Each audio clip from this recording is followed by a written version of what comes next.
Perspectiva grupal del comportamiento organizacional. Se me ve. Aunque no se me vea todo, pero está mi cámara. Estoy contra luz, creo que para rematar estoy contra luz.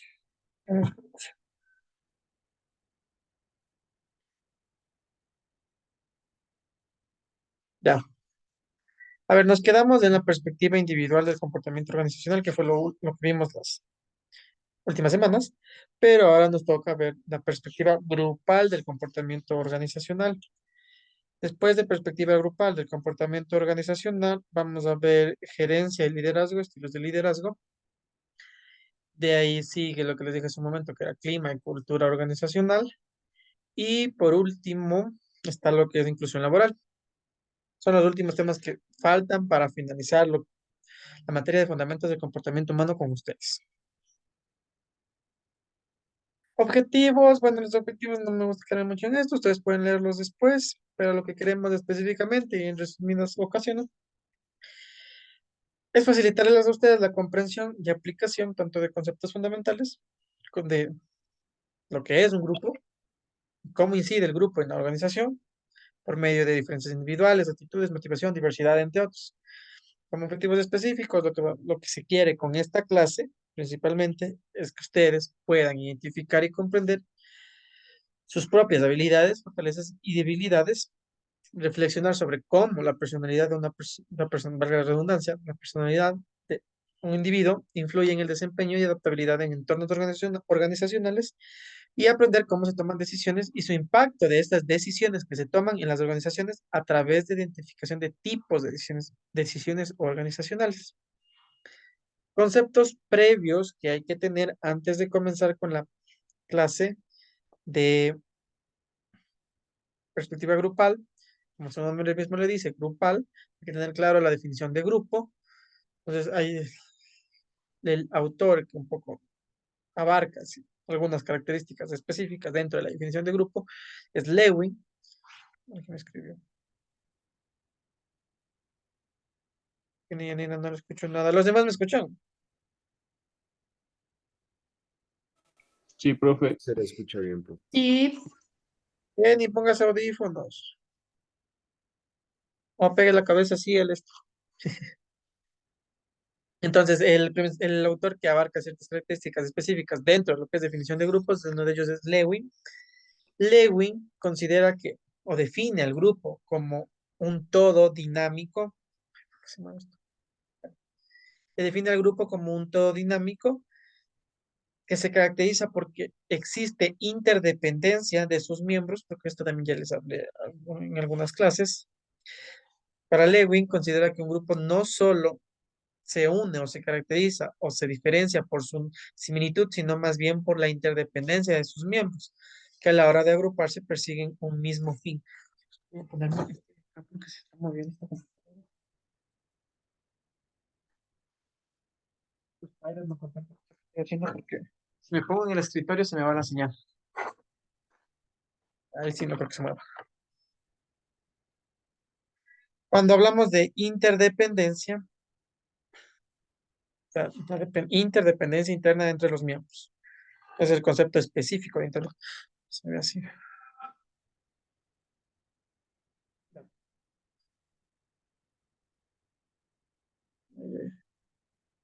Que no se me vaya el internet. Si se corta, me avisan, por favor.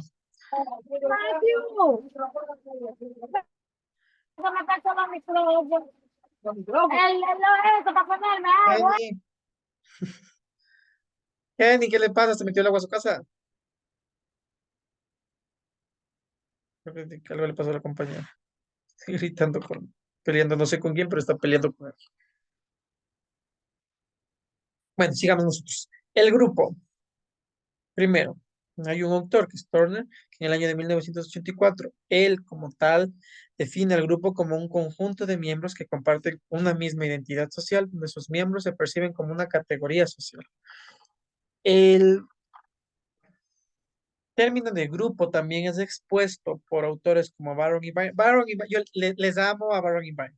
De una vez, les amo. en el año de 1988. ¿Por qué? Ellos son los que han hecho, o son mis autores favoritos del libro de psicología social. Leer el libro de psicología social de ellos es sumamente interesante, sumamente interesante. Puede acabarse, ¿no? Es un capítulo de noche. Dime, no, les damos a Baron y Vine. Baron y Vine, en el año de 1988, exponen que el grupo es un sistema organizado compuesto por dos o más individuos, quienes están relacionados de tal forma que se genera un sistema de actividades y que dicho sistema de actividades cumple con alguna función dentro del grupo.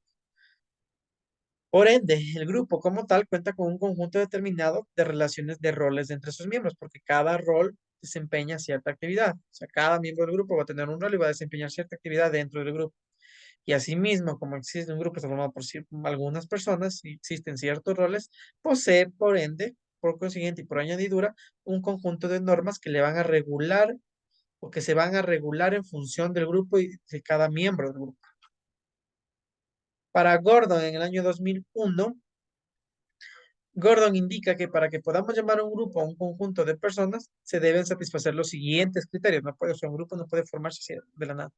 Primero, el grupo o los miembros del grupo deben visualizarse como una unidad, es decir, como uno solo, no como entes separados con diferentes objetivos, porque eso no es un grupo. El grupo debe brindar recompensas a sus miembros.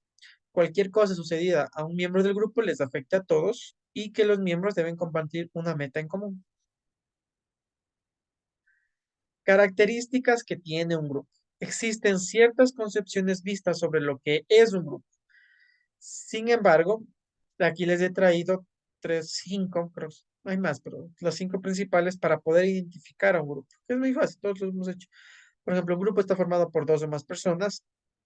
Estas personas comparten creencias y sentimientos, lo cual conforma la cultura del grupo, comparten una meta en común, interactúan entre sí y establecen normas grupales aplicables a todos los miembros. Sin embargo, así como todo en el mundo que hace el ser humano, nosotros tendemos a clasificar las cosas. Por cierto, es como les decía en la clase anterior de psicología. Entonces existe una clasificación de grupos. En su aspecto básico se clasifica más desde lo básico a lo más específico. En el aspecto básico se clasifican en formales o grupos informales. Los grupos formales, por su nombre mismo, son aquellos que tienen una estructura muy bien definida, tareas y trabajos asignados a cada uno de sus miembros. Asimismo, su comportamiento está regulado y establecido por normas grupales y el cumplimiento de estas normas grupales hace que se puedan cumplir las metas establecidas en el grupo. Sin embargo, en contraposición, tenemos a los grupos no formales o informales, que estos grupos son aquellos que no están constituidos de manera formal, en lo contrario a los grupos formales, no poseen una estructura y estos surgen de formaciones espontáneas en el lugar de trabajo como respuesta a la necesidad de contacto social. Ya vamos a ver ejemplos. Esas son las categorías básicas. Ya un poco adentrándonos más a lo específico, existen otras categorías mucho más amplias que atienden a su carácter. Por ejemplo, grupos de mando, grupo de tarea, grupo de intereses y grupo de desempeño.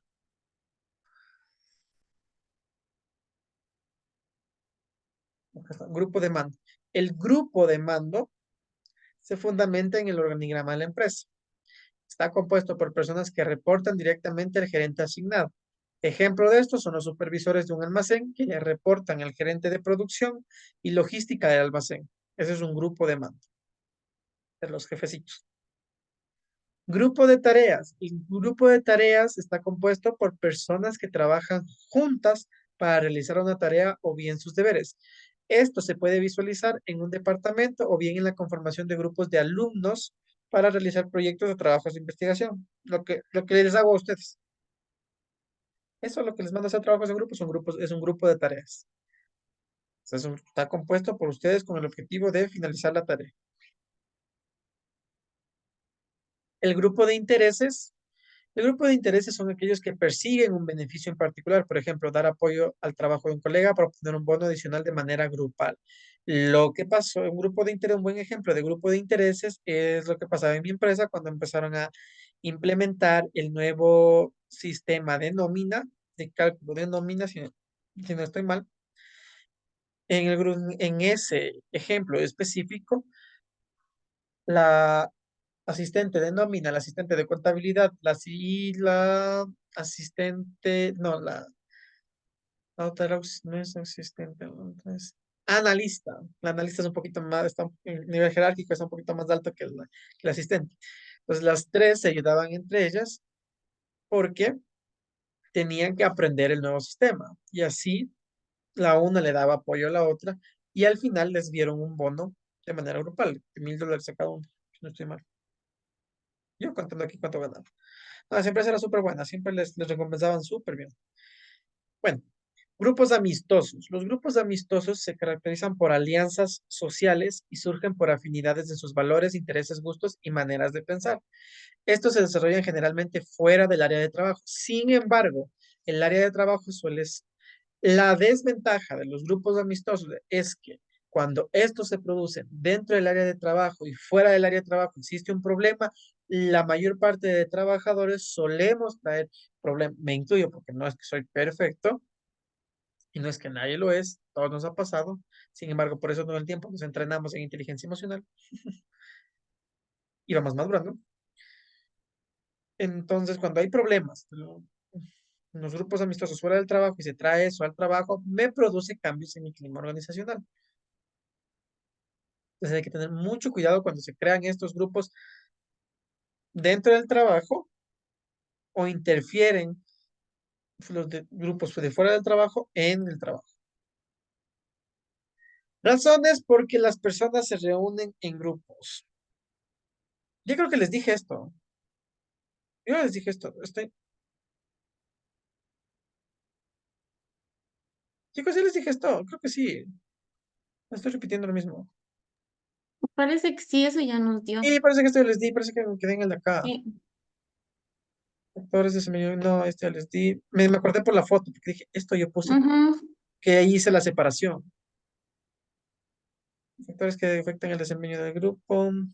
No, y me quedé en estas. Sí, me acuerdo clarito, yo hice aquí la separación con esta misma. Ya, pero bueno, les repetí, no importa. Ay, ya se descarga esta computadora. Esperen un ratito.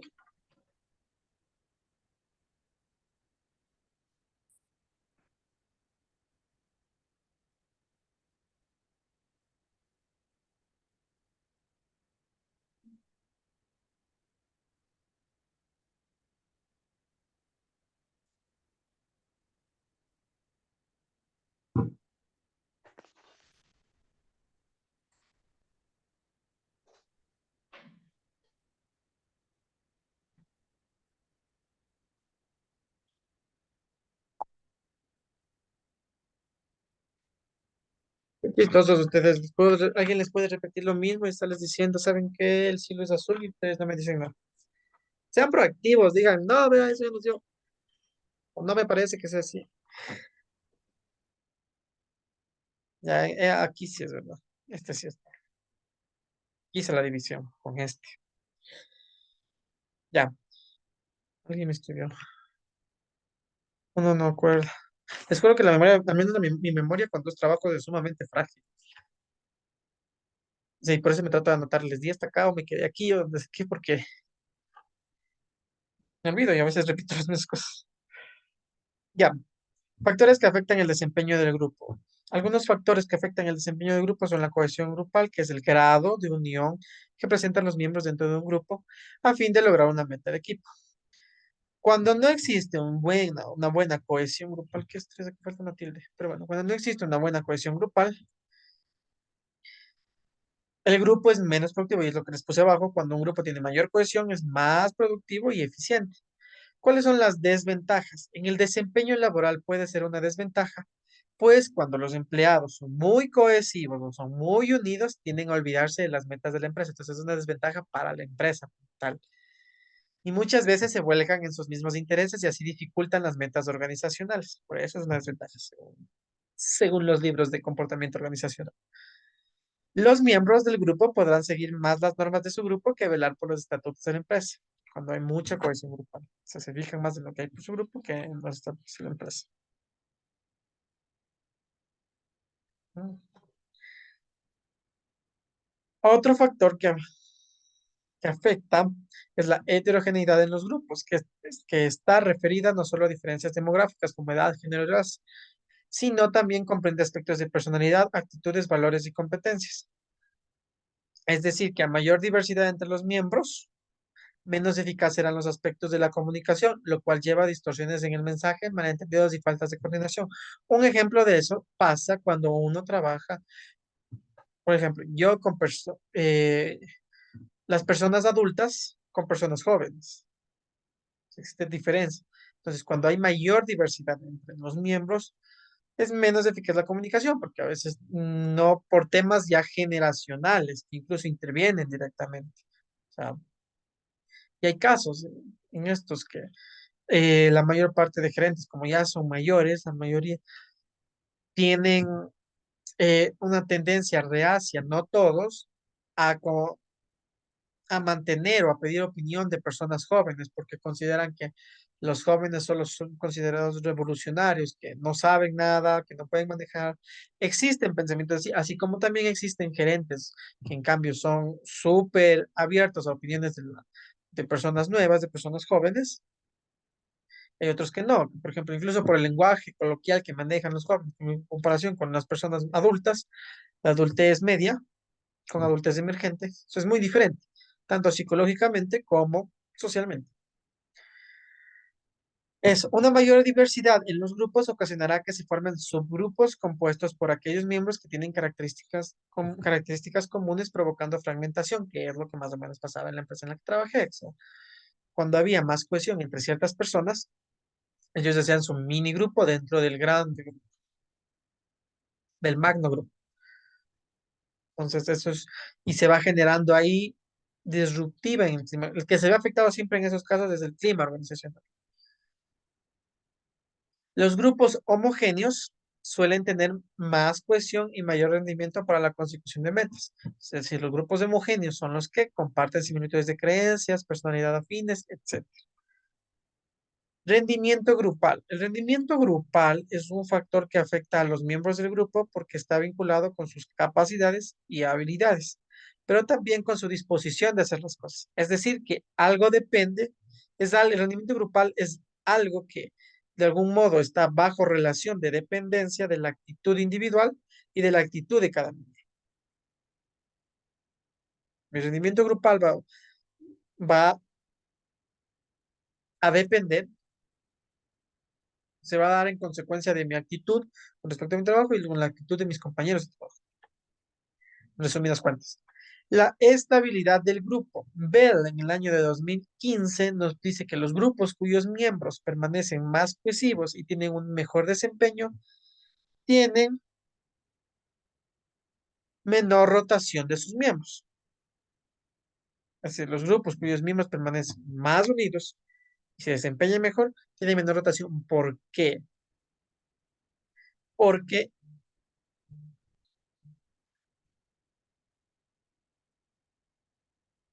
perdón, me están llamando, pero yo no contesto a estas horas. Entonces, los grupos cuyos miembros permanecen más cohesivos y tienen mejor desempeño, tienen menor rotación de sus miembros. Es decir, los grupos, las personas, y eso es para entender también, por eso primero se vio comportamiento individual y después comportamiento grupal. Las personas que permanecen más unidas, de algún modo, se ayudan entre ellas y tienen un mejor desempeño y eso evita que exista rotación de sus miembros porque se identifican entre ellos. Un ejemplo de eso son las fraternidades. Las fraternidades que hay en las universidades o los grupos de estudio o esas cosas además. ¿Qué son? Las fraternidades hacen que los grupos sean más activos y permanezcan por mucho más tiempo. O sea, son personas que permanecen dentro ahí, que persiguen objetivos en común y se familiarizan y se acostumbran de algún modo a estar juntos siempre. Y es lo que pasa en el trabajo. Cuando uno trabaja, tiene un buen grupo, trabaja en un buen ambiente laboral. Bueno, primero tiene un buen grupo, eso genera un buen ambiente laboral. Tener un buen ambiente laboral, la gente no va a querer salir.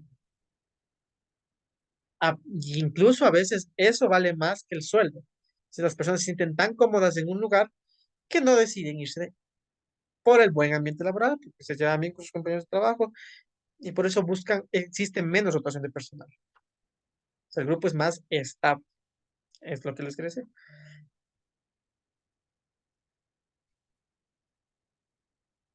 Aislamiento físico. El aislamiento físico tiene que ver con aquellos grupos que permanecen aislados de otros grupos. Los grupos aislados tienden a ser más cohesivos. Ejemplo, una empresa matriz se encuentra en una parte alejada de todas las sedes. Las personas de esas sedes se sentirán más unidas y habrá menor rotación de personal. Un ejemplo de esto es lo que pasa a veces con las petroleras. A veces hay personas que trabajan en el campo. O sea, las empresas tienen diferentes sedes, pero pues, igual, ya, mi empresa en la que trabajaba. Tenía sede, puta madre, tenía en Ambato, Cuenca, Santo Domingo, Esmeralda, bueno, de todo lado. Entonces, por ejemplo, en la de Ambato no trabajaban muchas personas. Pues las personas, como es un poco más pequeño y no es la matriz, de algún modo se sienten más unidas y más cercanas porque se ven todos los días, entonces ya buscan una dinámica grupal que vaya acorde a ellos. Por ende, como se sienten más unidas porque están solo ellos y están alejados de todas las otras sedes, el aislamiento físico que tienen les hace que se vuelvan más unidos y evita que exista una rotación de personal en esa sede. Es como eso que pasa que cuando uno es amigo de alguien y va a una fiesta de que le invitó a tu amigo, tú estás con tu amigo pegado porque no conoces a nadie más, más y más o menos. La presión externa. La presión externa es otro factor que hay que tomar en cuenta porque se origina de fuerzas externas y hacen que el grupo aumente su cohesión. Ejemplo, un fenómeno de resistencia psicológica propuesto por... Ah, qué chévere, esto también es chévere. De 1966. Considera que cuando hay cuando mayor es la presión externa de los individuos, estos actuarán de manera contraria. Por ejemplo, esto sí me encanta. Me encanta, le damos a ver por eso. Un papá, les juro que le odio a mi PowerPoint porque me quita las tildes, me cambia las palabras a inglés. No, no. Yo sí con las faltas ortográficas soy así de que no, no puedo, no puedo. Entonces, un ejemplo es, un papá le prohíbe a su hijo salir con un jovencito por temas de su aspecto, ya ves, ahí cambia esa palabra en inglés, aspecto y situación económica. El joven se mostrará más interesado por él, porque los individuos, al vernos presionados, tendemos a reaccionar de manera contraria. Y es lo que también pasa en el trabajo. Cuando en la vida, es un ejemplo de vida cotidiana, en el trabajo también, mientras más les presionan, tienden a reaccionar de manera contraria. Pero si va, por ejemplo, el jefe dice bonito, va con otras palabras y les habla clarito, no. O sea, incluso las personas somos, ay, no, me habló bien. Voy a hacer mi trabajo súper bien porque me vino y me habló bien. Soy el favorito del jefe. Si alguna vez son gerentes, háganles creer a todos que todos son sus favoritos. Así nunca van a tener que pelear. Tamaño del grupo. El tamaño del grupo es otro factor que incide en el desempeño, pues a mayor tamaño, menor será la productividad. A mayor tamaño, menor será la productividad, pues es difícil dirigir y coordinar las tareas numerosas para algunas personas. Asimismo, los niveles de satisfacción serán diversos. En un grupo de tamaño pequeño, la cohesión de sus miembros será mayor, por ende el desempeño será más efectivo. ¿Por qué? Cuando existen, por ejemplo, el área de talento humano de CNT es enorme, son algunas áreas, o sea, dentro del área de talento humano hay subáreas, y esas subáreas tienen personas dentro. Entonces, hay mayor cohesión dentro de cada subárea, pero no dentro de todo el área. ¿Por qué hay mayor cohesión dentro de cada subárea? ¿Qué es lo que pasaba hace un momento? Les explicaba que es el aislamiento físico de algún modo. Están ahí, se ven ellos siempre, están conversando ellos siempre, ya tienen su grupito, los de selección, acá los de nómina tienen su grupito, acá los de contabilidad tiene su grupito, acá los de contrataciones, acá los de políticas, acá cada uno tiene su grupo. Pues el tamaño del grupo es otro factor que influye dentro de la dinámica del grupo. La personalidad. La personalidad de los miembros incide de manera directiva y activa en la interacción del grupo, puesto que si hay miembros con rasgos de personalidad a considerar como introversión, sarcasmo, egocentrismo, entre otros, la interacción del grupo se verá afectada, así como el cumplimiento de tareas en equipo. Entonces, perdón,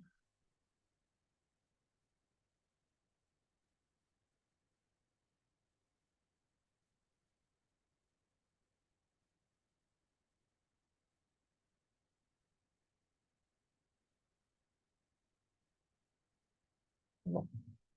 Ya. La personalidad de los miembros incide de manera directa. Ya. Hay que tener en cuenta cuando yo les di los tipos de personalidad tipo A y B y esas cosas, porque uno como, ya, los que, no es necesario que seas gerente para darte cuenta de estas cosas, pero puedes darte cuenta de la personalidad de ciertas personas. Pero al realizar juicios, como vimos en conducta social, intervienen muchas cosas, incluso a veces nuestros prejuicios nos juegan en contra. Por eso hay que tratar de ser lo más objetivos. Ay, no puedo ver esto.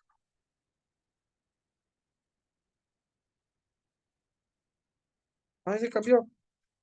No, no, no, no. Madre, ¿dónde está?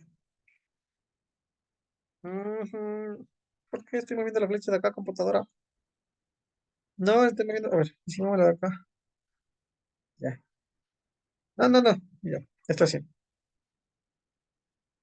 ¿Dónde me quedé? Hecho.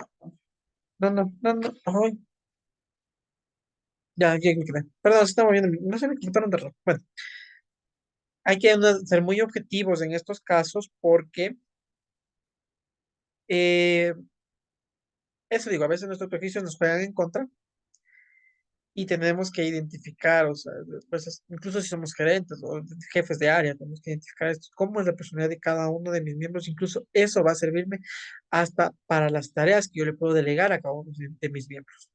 Por ejemplo, si yo sé que tengo una persona introvertida, que es callada, no le voy a mandar a selección de personal. Es una persona activa, que pregunte, que investigue, que indague. Tal vez esta persona un poco más introvertida le puede servir en el área de nómina. ¿Quién sabe, no? Roles grupales. Los roles grupales deben ser claros porque cuando los roles grupales no son claros, se crean muchos conflictos. Eso sí les voy a decir de una vez. De una vez. Y cuando entren a trabajar igual. Identifiquen su rol y el rol de los demás.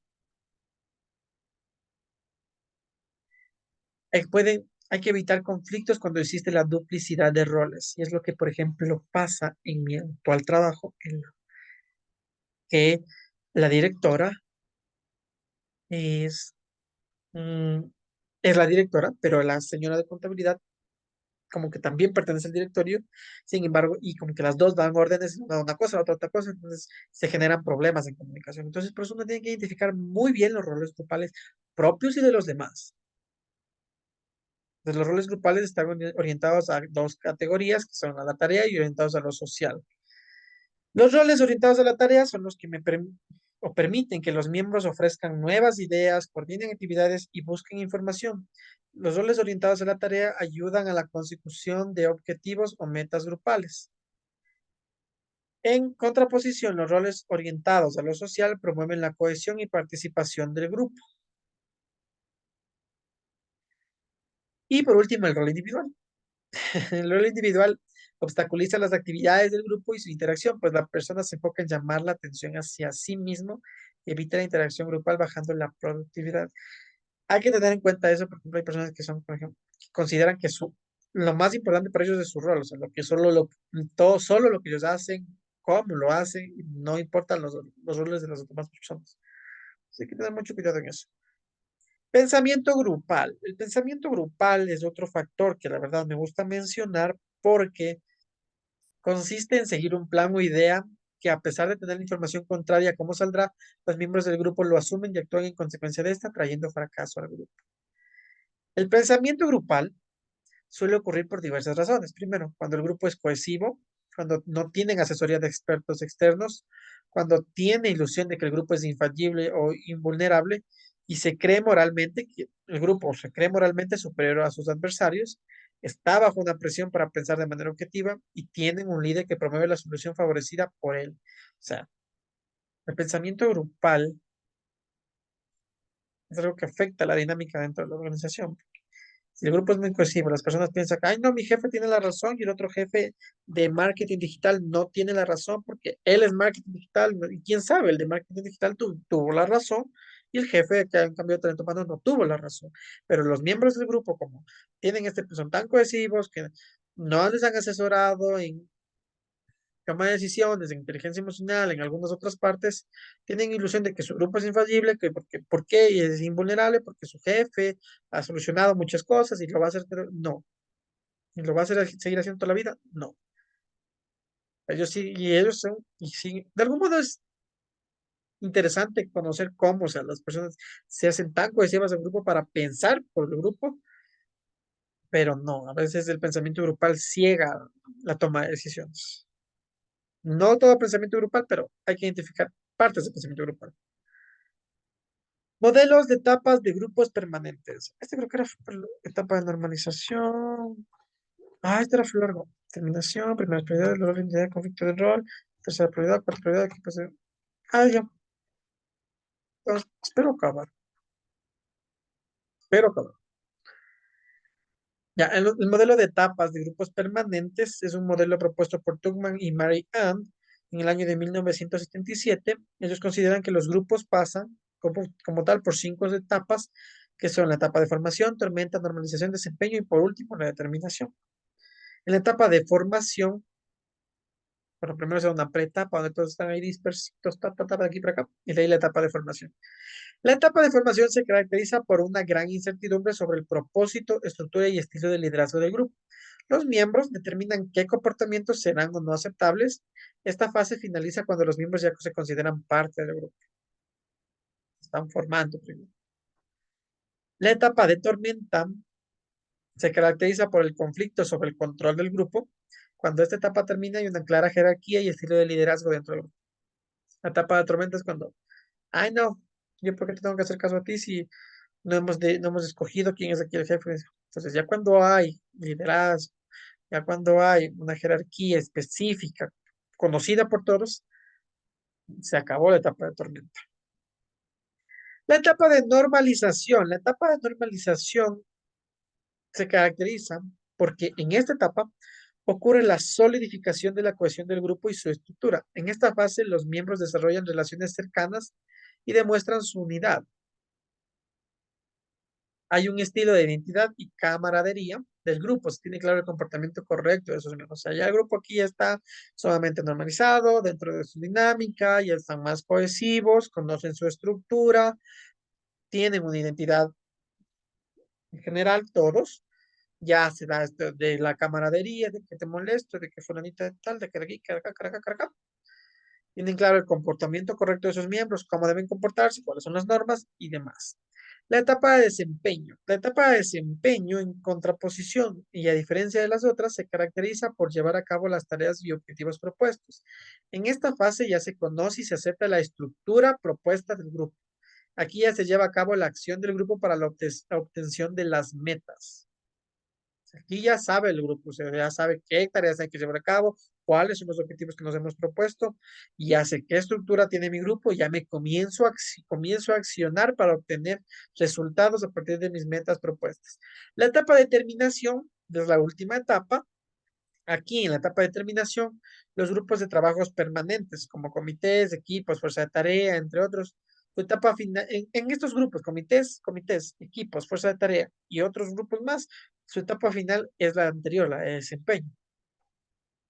Pero la terminación como tal se caracteriza porque los miembros dirigen su atención a terminar las actividades. La respuesta de los miembros varía, pues algunos elogian los logros del grupo, otros se encuentran desmotivados por la pérdida de camaradería y amistad durante la vida del grupo. O sea,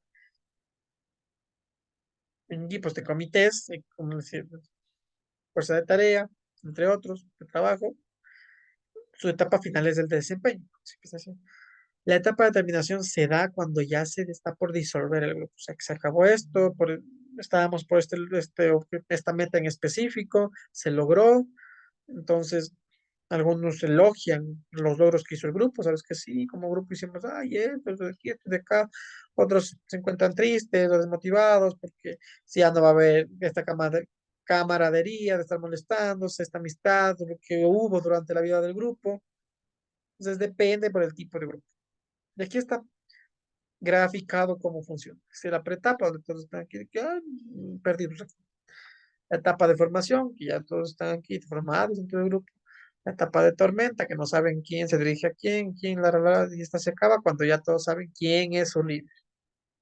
a quién dirigirse, este se dirige acá, estos se dirigen acá, pero estos también se dirigen acá, líderes, la. Y viene la normalización, donde todos siguen los objetivos comunes, están conformados con su estructura, desempeño, y empiezan a realizar las acciones para buscar las metas específicas, y la determinación se va disolviendo. Ta, ta, ta, ta, ta. Por eso están las líneas de ahí entrecortadas. Bueno, creo que no voy a alcanzar. No, no voy a alcanzar. Esto es bastante. Ya, me voy a quedar aquí. Sí, para acordarme la imagen de antes de pasar a la estructura de grupo. Preguntas, dudas, inquietudes. Profe, Dígame. mañana también va a empezar la clase a las 7 o a las 6 igual.